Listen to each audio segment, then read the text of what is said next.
السلام عليكم. وعشان احنا كرجاله مش بنحب نجري ورا البنت اللي ملناش معاها اي فرصه، بنحاول نتظاهر ان احنا عارفين كل حاجه عن البنت اتحركت لي بطريقه غريبه جدا، قربت مني، بصت لي بصه غريبه، واحنا اصلا مش عارفين اي حاجه، مش عارفين نفسر.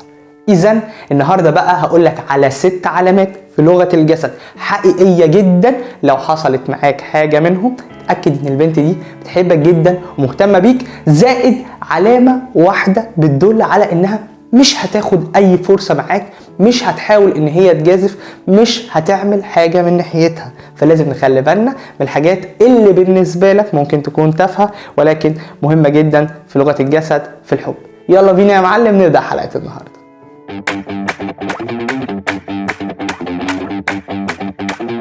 كالعاده بفكرك لو كنت جديد معانا في القناه فانا برحب بيك وبقول لك اهلا بيك. انت في الريمونتادا، انت في القناه دي عشان خاطر تبقى على وضعك وكمان تعرف حاجه جديده عن نفسك او عن غيرك او عن اي حاجه احنا بنتكلم فيها في القناه، سواء تطوير الشخصيه، سواء لغه الجسد، سواء الابراج. وده هدف القناه، ان احنا نعلى بنفسنا. محدش احسن مني ومحدش احسن من حد. بمسي على كل المنتدويه، اشترك في القناه لو كنت جديد ودوس لايك وعرفني بنفسك لاني بحب احفظ الريمونتدويه. اول علامه معانا من ال6 علامات زائد العلامه الاخيره دي هقولها لك في اخر الفيديو، علشان برضو دي الخلاصه بتاعه الفيديو. او العلامه معانا هتبتدي تقلدك في كل حاجه، لو كنتوا صحاب او لو كان ليك صله بيها عن طريق معرفه او لا، برضو تركز معايا. لو كنت واقف كده تلاقيها دايما بتقف كده، لو كنت دايما واقف بتتكلم بايدك زي تلقائي تلاقيها برضو بتحاول تقلدك. قاعد بطريقه معينه هتحاول تقعد بطريقه معينه. علم النفس بيفسر دوت بان ده في حد ذاته ارتياح للشخص التاني. انا بحب الشخص ده فمش خايف منه، فعايز احاول اكون زيه، اقلده في كل حاجه. ده انا ارتحت له على المدى البعيد وعلى المدى القريب. نقطه ممكن ما نكونش بناخد بالنا منها ولكن من اهم النقط، البنت رادار، ولازم تحط القاعده دي. بروز لي بقى القاعده دي كده، رادار. البنت فعلا رادار، فدايما هتلاقيها بتحاول ان هي تقلدك. تاني نقطة معانا، ودي نقطة مهمة جدا، بعتبرها نقطة مهمة بس احنا بنفهمها غلط، ان هي هتلاقيها بتتصل دايما بالعيون معاك. يعني مثلا لو كنتوا صحاب هتلاقيها دايما واقفة بتتكلم، فدايما بتبصلك وترجع تاني، تبصلك وترجع تاني، تبصلك وترجع تاني.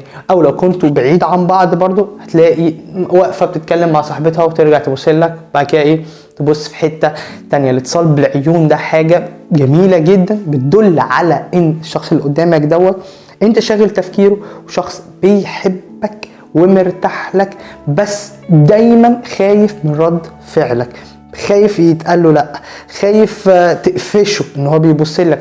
لان كبنت مش هتغامر قصاد ان ولد، ما ينفعش. عمرك ما شفت بنت بتقول ولد انا بحبك وده مش غلط على فكرة، بس دايما الولد هو كراجل بيبادر، فدايما هتخاف من حتة ان هي تقفشها. هتلاقيها دايما بتتكلم عادي والدنيا تمام وفي نفس الوقت بص ومن غير ما تاخد بالك طبعا. يعني لو اخدت بالك وبصيت لها فهنا بيحصل بقى التاتش، بيبتدي الحب يتبادل. ولكن احنا عايزين العلامات بتاعتها هي، فالاتصال بالعيون ده حاجة مهمة جدا. نكون بنتكلم وقاعدين وبتكلم انا وصاحبتي عادي واقف والدنيا تمام، او صاحبي، وفجأة عينينا تيجي في بعض كده ثانيتين وبعد كده نيجي نكمل كلامنا انا وصاحبي. فالنقطة دي يمكن نقطة مهمة جدا، نقطة محورية جدا، حاجات في لغة الجسد حقيقية جدا بتدل على انها بتحبك وكمان مهتمة فيك، وبتثبت لك كمان، بتثبت لك ان هي فعلا عايزاك. النقطة الثالثة بقى واللي بعد كده واللي بتدل فعلا ان هي بتحبك، ان هي تبتدي تلعب في شعرها او تمسك شعرها كده. طبعا انا ما عنديش شعر، وتبتدي ان هي تلعب. هي بتعمل كده بتحبني. لو حد عاقل هيقول لك لا، ولكن هي بتعمل كده لا وعي، لا حاجة هي مش قصدها ان هي تعمل كده، بس هي كده انت شخص بالنسبة لها ساير فضولها، فهي كمان عايزة تبتدي تبين اشيائها. يعني الاشياء الحلوه طبعا، لان من اجمل الحاجات اللي موجوده في البنت طبعا الشعر والعيون، لكن هي بتعمل كده لا وعي. بتحب يعني انت كثفها، عايز تاخد خطوه مش قادره، متكتفه، بتحاول ان هي تثير فضولك، تعمل شعرها كده، وده طبعا مش طبيعه البنت، يعني مش طبيعه البنت ان هي تعمل كده او تاخد الخطوه دي، او مش قصدها ان تعمل كده قدامك، ولا باين لك يعني ان انا شعري حلو، او بص لشعري، او اديني كلمه كويسه. الحاجه دي ممكن تبان لك تافهه واحنا كاولاد ما بنفكرش فيها، ولكن نقطه مهمه جدا جدا لكل ريمونتادي. وعلى فكره يا جماعه البنات اللي بتتفرج برده تقول لي كلامي صح ولا غلط بكل صراحه من غير كسوف، عشان الكسوف ممكن يخليكي تكذبي. لا غلط، مش احنا، انت بتعملي كده كلاوعي في ان انا يعني عايزه ابين له ان انا جميله، او عايزه اصير فضوله اللي هو اصلا مش موجود، الفضول الغامض اللي انا مش فاهماه. لان طبعا الولد بيبقى للبنت غامض، واغلبيه الولاد على فكره، وده الولد الجذاب بالنسبه لها.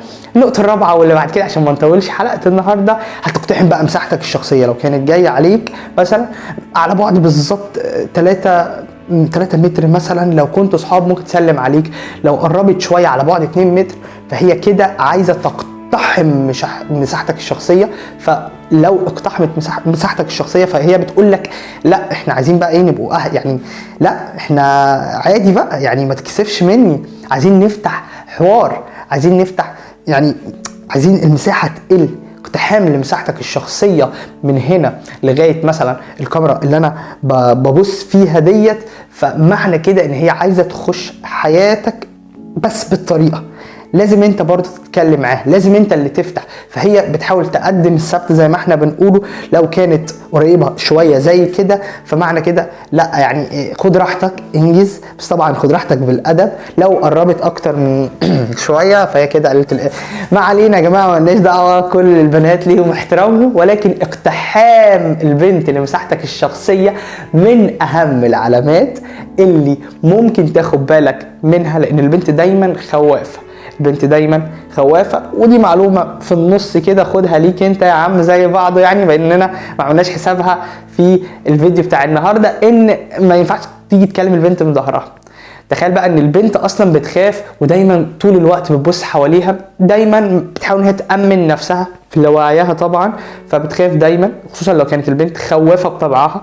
فمعنى ان هي تقتحم مساحتك الشخصيه فانت كده مرتاحه لك وعايزاك تتكلم معاها وعايزاك تفتح مواضيع معاها، وفعلا بدات يعني انت جواها تاخد مساحه حلوه ومساحه كبيره في قلبها. فيا ريت تركز في النقط دي. الحاجه اللي بعد كده ودي برضو بالنسبه لك غريبه كراجل يعني او كشاب، هتبتدي ان هي تهتم بشفايفها، هتبتدي دايما تحط روج جذاب جدا بالنسبه لك، او حاجه بتلفت انتباهك علشان تقول لك انا جميله. لا خلي بالك، لان ده برضو نوع من انواع الغزل، هي بتغزلك دايما. هتبتدي دايما وهي حاطه الروج دي انها تتكلم كده، تبتدي تحرك شفايفها بالطريقه دي. طبعا اضحك عليا براحتك يا عم، انت فوق راسي، بس تبتدي دايما تحاول ان هي كده. هل هي بتعمل كده قصد؟ في بنات قصد، وفي بنات برضو في اللاوعي بس تفكيرهم كله مرتبط بان انا عايزاه ياخد باله من النقطه دي، عايزاه ينجذب ليا، لان دايما عارفه ان الولد ماشي دايما ورا غريزته، ما بيفكرش بدماغه، ما بياخدش خطوه بدماغه كويسه. طبعا اغلبيه الولاد، يعني مش كل الولاد طبعا، فده نوع من انواع الغزل. نقطه مهمه جدا، ودي اخر نقطه، ودي النقطه السادسه في حلقه النهارده، من اهم النقط اللي انا هقولها لك، اتساع حدقة العين. ان ده يبتدي بقى ايه، يوسع كده لما تيجوا تبصوا لبعض او لما تيجوا تكلموا بعض واقفين مع بعض، ايا كان الموضوع او ايا كان انتوا فين، هتبتدي انك تعمل كونتاكت بقى من 3 ثواني من 2 ل3 ثواني. لو زادوا يبقى انتوا كده انا وصلت لمرحله كبيره. من 2 ل3 ثواني تبتدي تعمل كونتاكت، ان حدقة العين دي تبرق كده كأنك بتبص للبنت كده سبلت زي ما انا سبلت، اللي هو اتخطفت انت وهي. بس هي اكتر لو انت شغال بدماغك وخدت بالك، حتى لو كنت عملت كونتاكت معاها، لو انت شغال بدماغك خدت بالك هتاخد بالك ان حدقة العين دي تبتدي توسع، تمام، اللي هي النين اللي احنا بنشوفه دوت. فكده يا معلم هي وقعت على وشها. في نقط كتير جدا فيه، بس انا مش عايز اطول عليك، عايزك دايما تبقى مبسوط وفرحان في الريمونتادا. نقطه مهمه جدا. ايه ده، استنى، انت مش هتقول لنا النقطه الاخيره؟ لا هقول لك النقطه الاخيره اللي انا قلت لك عليها، ان هي مش هتاخد خطوه تجاهك اصلا. ايه هي العلامه ديت؟ العلامه دي هتلاقيها وهي بتتكلم معاك واقفه سرحانه وبتكتف ايديها، او واقفه عامله نفسها ان هي مركزه ومكتفه ايديها، او واقفين مع اصحابها واقفه مرتاحه افعالك، مقتحمه شخصيتك، مقتحمه المساحه بتاعتك، وبتكلمك عادي ومفيش اي مشاكل، واقفه كده ممكن تحسها ان هي سقعانه، تحسها ان هي في خطر. ودي كل الحاجات دي صح على فكره. البنات دايما تحس كده، تحس ان هي خايفه على نفسها، عايزه تداري اللانجوج بتاعها ايا كان، زي ما بقول لك كده، عايزه تديك وجهه نظر، ولكن هي في الحاله دي مش هتاخد قصادك خطوه. ودي المعنى اللي المفروض انا اترجمه لما تيجي تعمل كده هوت. فهي كده مش هتاخد قصادك خطوه، مش هتتحرك، وده الطبيعي بالنسبه للبنت. فلو انت كنت بتحبها فلازم تبتدي تفتح مواضيع وتتحرك. لو عايزين نكمل السلسله ديت او عايزيننا نكمل في سلسله تانية او نتكلم عن موضوع انت عايزه، يا ريت تكتب لي في الكومنتات او تتابعني دايما في المنتدى. بنزل فيديوهات كتير واقتراحات لفيديوهات برضه علشان انت اللي تختارها. يا ريت تدعم القناه بدوسة اللايك، وكمان تعرفني بنفسك. سلام عليكم، استنوني في حلقات جديده.